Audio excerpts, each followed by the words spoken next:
I don't care what personality type you are. It is extremely harmful for anyone, no matter what, to dismiss their feelings or to deny their feelings.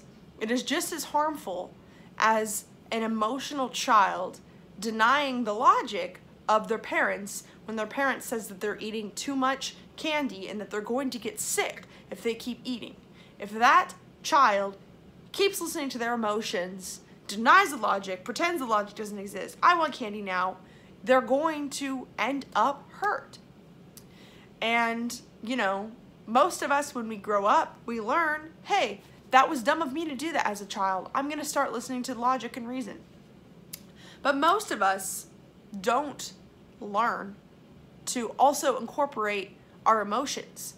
Because if you deny your emotion in the same way, feelers do this, thinkers do this, I literally don't care what personality you are. Don't you dare try and send me a article proving that thinkers don't have feelings. It's just not true. Like, it's absolutely not true.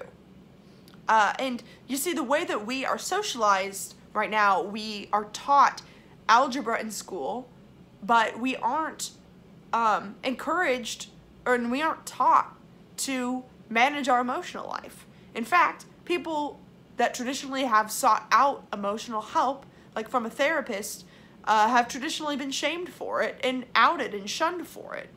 It is only recently that we have become a little bit more comfortable with asking for that sort of help, and there's a lot more life coaches around.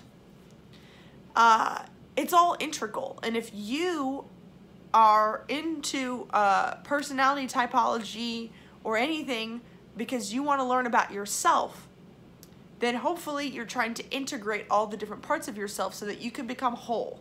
Because wholeness is oneness, is love. And if you want a unity, if you want a group, a collective that is based on love and wholeness, if you want a system that works for all the people and a system of laws that everyone agrees upon and follows, and economic system that works for everyone, if you want all of these systems to work, it's going to need each individual to be integrated with oneself. In order to be an integrated whole, you must be whole within yourself. So that's why I think that this is so important for me to say, because if you are using Myers-Briggs or Socionics or Enneagram to excuse your behavior and to try and say that, oh, I don't have to do this because that's not my personality type, or I'm only this way because that's my personality type, you are absolutely limiting yourself. And I know a lot of feelers out there have been taught to use their logic, because you literally have to survive. You have to lose logic. You have to use logic to get a job. You have to learn how to count some money and, you know, be a cashier. But what you don't realize is that, yes, you need logic to survive in the most basic sense, to get a steady income, all that stuff, to manage your money. Yes, you need logic. But you absolutely need emotion to be happy. And if you aren't happy, you're not living. You're living somebody else's life. You might as well be dead. Okay, that sounded really dark. I'm not saying, okay, that did not come off the way I wanted. I'm saying that you aren't truly alive unless you are happy. So I didn't mean to say you might as well be dead, but I'm saying, like, if you are living somebody else's life, that's not the same as living. I really hope that I didn't trigger anyone there. I apologize if I did, and if I said something that hurt you, please reach out and let me know. But hopefully no one was too sensitive to that. I really apologize. That just flew out of me. But anyway, yeah, so if you aren't living somebody else's life, then you're not living. And the only way to know if you are living your life is to stay in touch with what your emotions are saying that you want and what you feel. If you are in an environment with your friends and you don't like the way you feel, then probably those aren't your true friends.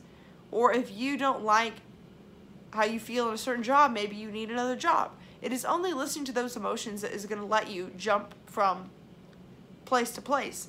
And if you don't honor them and you say that that's stupid, then you're going to stay in a position in life that feels logical but isn't making you happy. It isn't making anyone happy. It has no purpose. And you're just literally taking up somebody else's spot that would have loved that.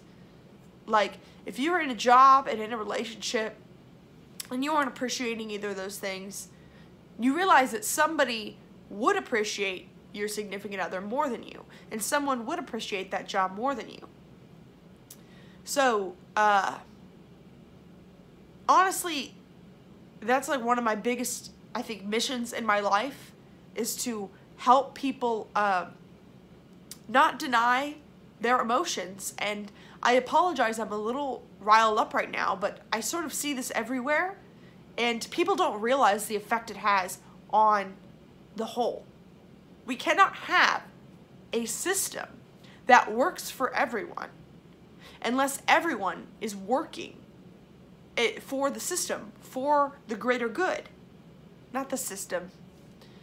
Okay, because I know that sounded a little like, yay, like I'm for the man or whatever, which isn't true. Like, I want to like change the way the system works.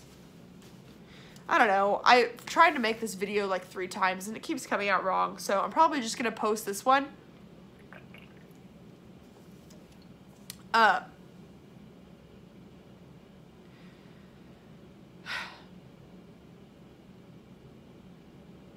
hope that people that are interested in typology are interested in learning about themselves and about other people, and aren't just interested in making excuses for themselves.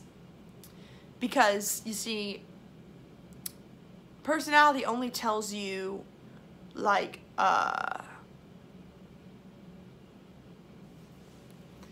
it only tells you your cognitive preference. It doesn't tell you who you are, what you will do, what action you'll take, anything like that. And so, we all need to integrate the parts of us, the feeling and the thinking, the sensing and the intuiting. If you're an NF, you need to be careful that you aren't living in a dream world.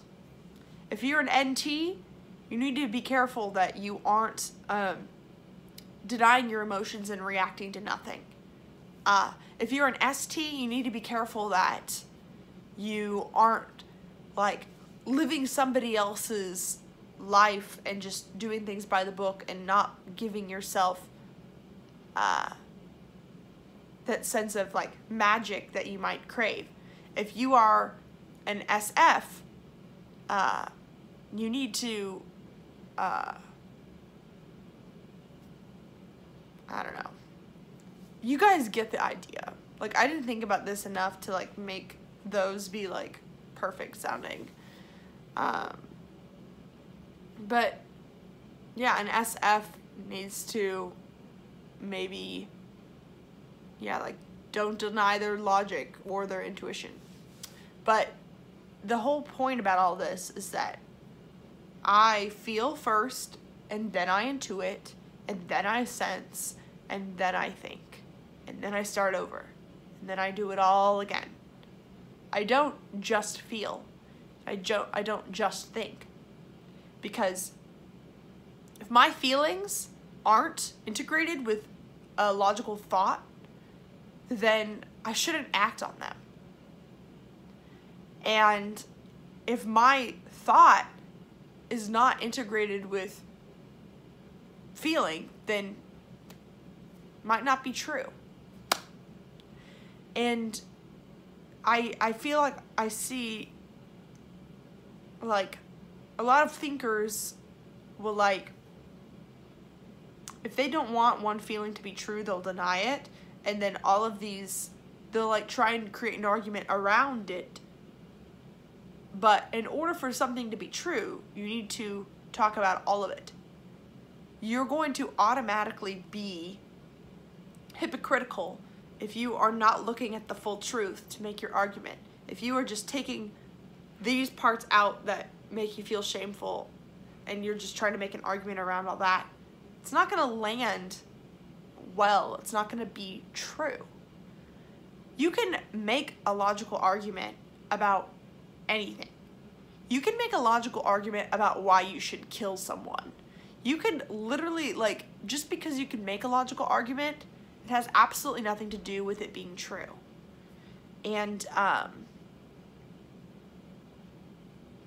I've